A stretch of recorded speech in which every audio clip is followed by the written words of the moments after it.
అందరూ కూడా ఇక్కడ ఎవరెవరైతే సెలెక్ట్ అయ్యి ఆడుతున్నారో ఈ సెలక్షన్ మ్యాచెస్ని సీరియస్గా తీసుకొని మీ 100% పర్ఫార్మెన్స్ ఇవ్వండి, బాగా ఆడండి.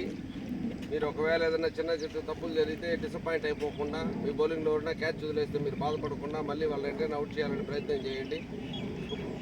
ఓపిక ఆడండి, బాగా ఆడండి, దెబ్బలు తగ్గించుకోకుండా ఉండండి, డిసిప్లైన్గా ఉండండి. ఎవరైనా క్యాచ్ వదిలేస్తే మిగిలిన అందరూ కలిసి అరవడము, వాళ్ళని పట్టలేదనడం ఇలాంటివంతా అనొద్దండి. పిచ్ ఫీల్డింగ్ జరిగినా మీరు మాట్లాడకూడదు. మాట్లాడితే కీపరు కెప్టెన్ తప్ప ఎవరు మాట్లాడటానికి. అర్థమైందా?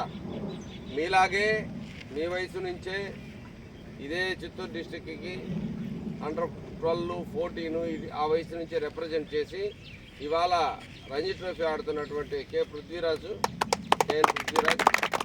అలాగే అదేవిధంగా అండర్ 14 నుంచి ఇక్కడ మన డిస్టిక్లో ఆడుతూ ఈరోజు ఉన్నతమైన క్రికెట్ ఆడుతున్నటువంటి మన మాధవరాయుడు రంజీ ట్రోఫీ ప్లేయర్ వచ్చారు. మీకు ఎంకరేజ్మెంట్ కోసం కొంచెం మామూలుగా అండర్ 14, అండర్ 16 అవన్నీ ఇన్ని టీమ్స్ తీయడము అవన్నీ రెగ్యులర్గా జరగదు. సో ఈసారి చేసిన దానికి అసోసియేషన్ డెఫినెట్గా అప్రిషియేట్ చేయాలి గిరీష్ సార్ కానీ.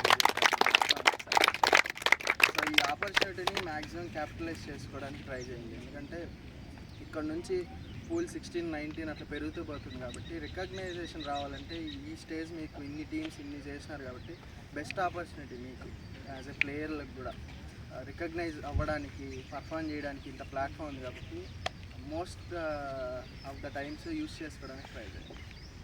Thank you.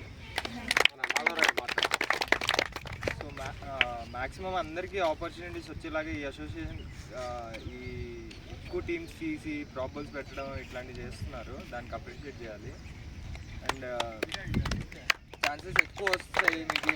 మేము ఆడేటప్పుడు కంటే మేము ఆడుతున్నప్పుడు 1-2 వస్తూ ఉంటే మీకు ఇప్పుడు ఎక్కువ మ్యాచెస్ ఆడిస్తూ సెలక్షన్ పాసిబిలిటీ కూడా ఎక్కువ ఉంటుంది.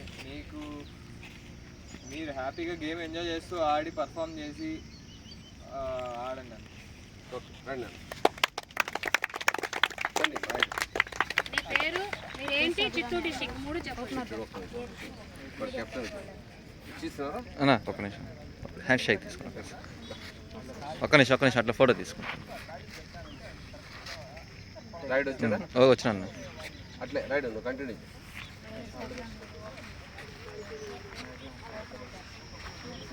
లేకపోతే